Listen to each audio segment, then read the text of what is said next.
Yo guys, welcome back to the night shift. Today I want to share 3 loss trades that I took. I basically want to take you through my rules and basically, in my opinion, why I lost those trades. Let's get into it. So the first one was the gold trade right here. My rules are simple. I'm looking for sells because I'm beneath this purple line. That's rule number 1 for this trade. And then the fact that I have this huge thrust to the downside shows me that there's momentum to the downside. So in this minor pullback, I'm looking for sells. So rule number 2 is the fact that we have this downward thrust. Rule number 3 would have been the peak center pass. If you guys seen any of my previous videos, this is the peak of the pullback. This becomes a quote-unquote center. This center is not passed, so our center then moves to here. We have a center right there where price pushes back up during London and pushes back down during New York session. So at this stage, I have my pass candle that has passed my center point, and I have 2 criteria that needs to be met for my pass candle to be valid. So the first criteria is that when the pass candle happens, the Ellis Fisher, which is this solid green line, needs to be above the 50 level. So as you guys can see, at this stage, it's sort of questionable whether it's above. We don't really know. You can actually open the data window here to see, but I think because it's not clear and obvious, this trade is sort of borderline. You can either take it or you cannot take it. In my case, I did take it, which this is one of the reasons that it probably didn't work. The second criteria for the pass candle is the fact that it needs to happen at a specific time. So this pass candle opened at 1500, and that's actually the reasonable time that the candle needs to open and close at. So criteria number 2 was met. However, criteria number 1 was not met. I actually went down to the smaller time frame and I was looking for an entry. So when the pass candle happened here, I waited for price to push back up and touch my yellow line here, which is my 50 exponential moving average.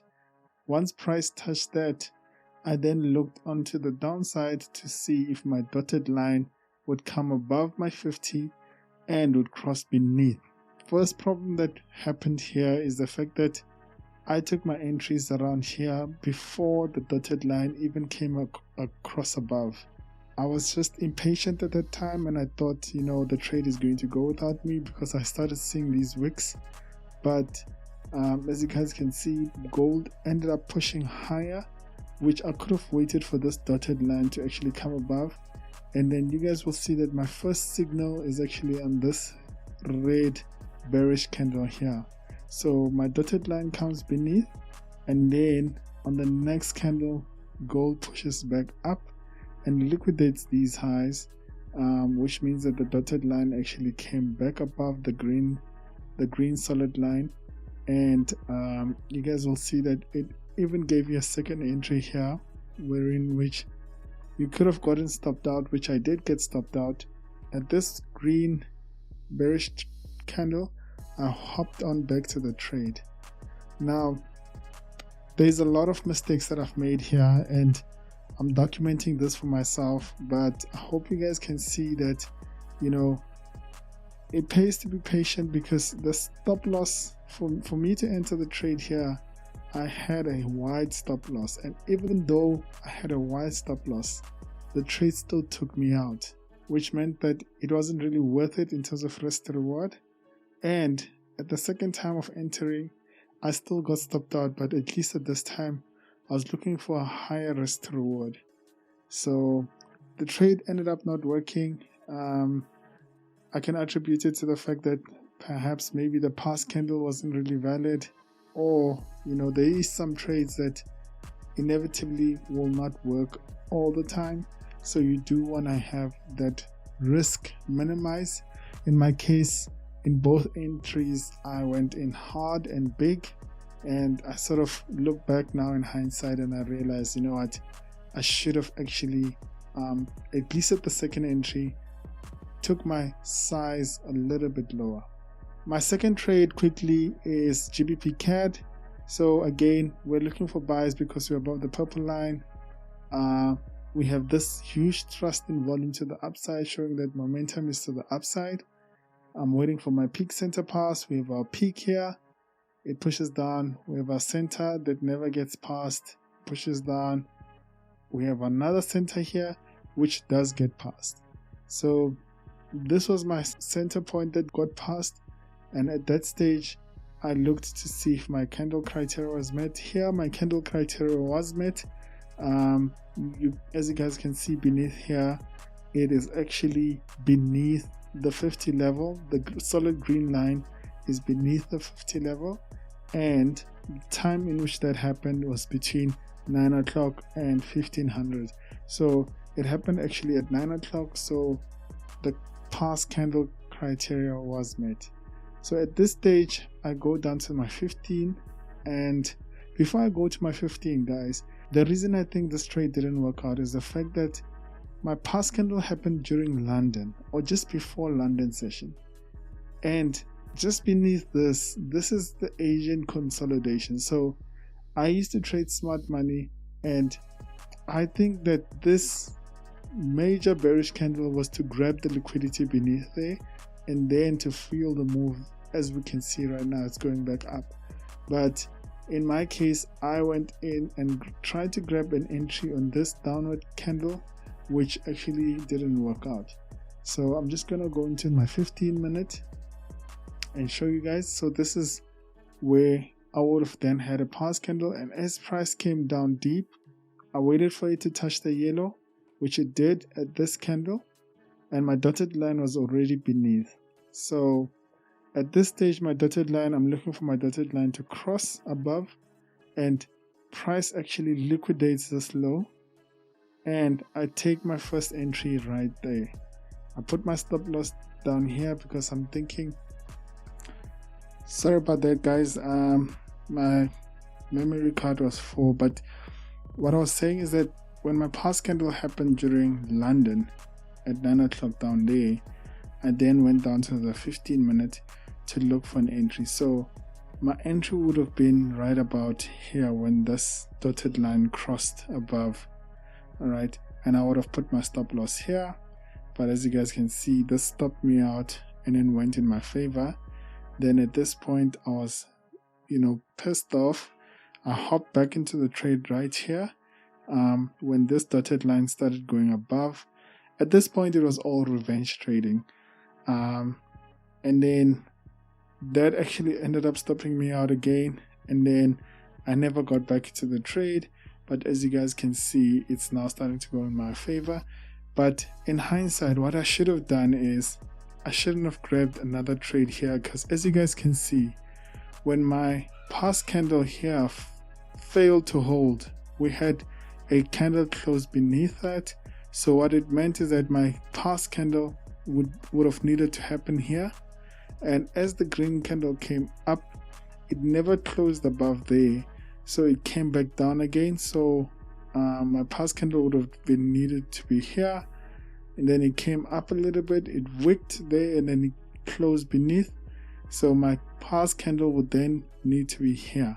So at that stage, when this green candle, which happened at 1700, we would have then asked ourselves, are the two criteria still met? So the first criteria being, is it happening during 9 o'clock and 1700?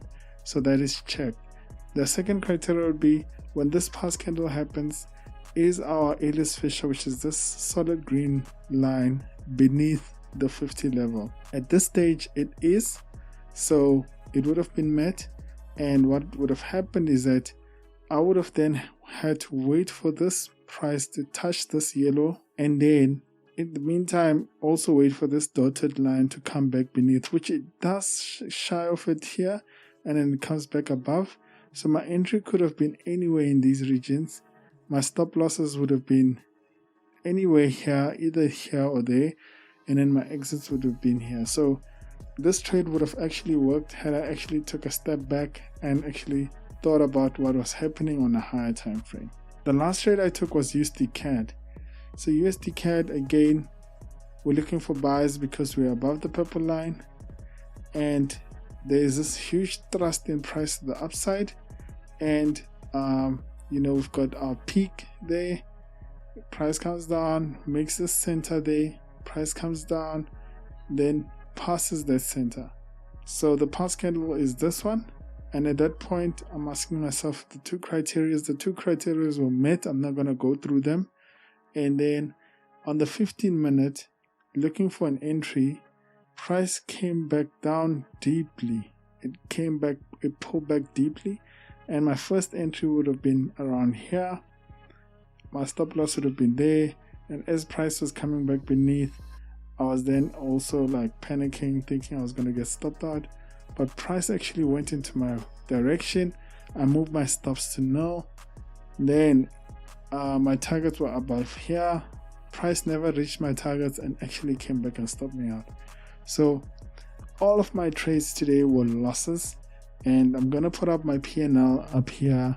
I was actually heavy on all of these trades, and I think the big takeaway is I need to reduce my size so that it doesn't cloud my judgment, because I feel like I was over trading. I was revenge trading because of the amount of money that I had lost initially on gold, and yes, I think that took a spiral. The other thing is, in terms of these kind of mental errors, you do want to limit yourself when it comes to your mental capacity. What I mean by that is that if you take your first trade and it's a loss, it's highly likely that when you take your second trade, your mental capacity in terms of being in the zone, looking objectively at the chart is kind of diminished. By the time you take the third trade, it's even lower than when you took the first trade. So your reasoning capacity keeps declining. You start to have these mental errors of wanting to overtrade. You also start having these mental errors of not looking at the higher time frame to say, let me take a minute and see why did I get stopped out, and maybe solve that out. But I think I'll take this into tomorrow's session, and I'll come back stronger. I hope you guys found some value in this, and I'll see you guys until the next video. Cheers.